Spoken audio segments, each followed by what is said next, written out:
And you can see it just here. That's where the rhythm is, okay? So what I'm going to do first is I'm going to click here and hold and just drag closer to where the rhythm starts. I'm not going to go right up to it, but close to.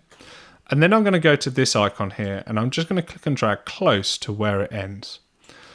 Now, even though we've done the latency test, I've noticed that while I'm recording, it still feels like it's out of time. If you listen back now, I'm going to play it, and I think it's going to feel like it's out of time in the metronome.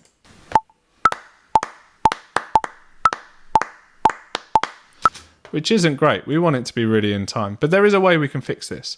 So what I'm moving here is called the playhead.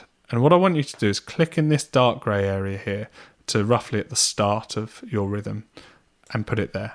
Then what I want you to do is zoom in using these controls here. Zoom in, keep zooming, keep zooming. And what you can see is number 5 here, that's the start of the bar.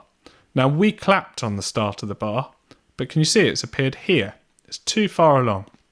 So what I'm going to do now is I'm just going to click and drag the whole block, and I want to do it so the start of that bit of that waveform there, we call it a waveform, is right at the beginning there. So let me just make sure we're zooming in on the right bit. As you can see again, we're just going to click there.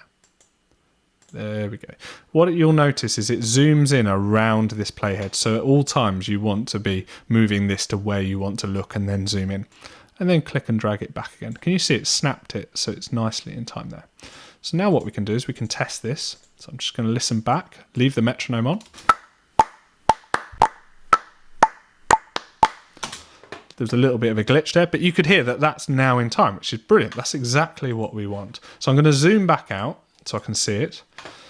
What I'm now going to do is click and drag the left-hand side, and you'll notice it sort of snaps. We call it snapping, where it kind of automatically clips to the start of a bar. And then what we're going to do is that was a 2-bar beat, so we're now going to snap that to the end there.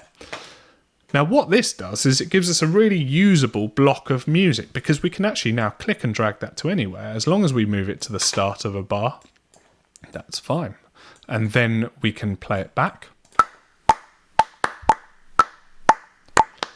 And that's where also this little icon here is quite useful. It's called the loop function. If you click and, click and drag it, can you see that it's looped it out, which is brilliant. So now that means it will keep going over and over.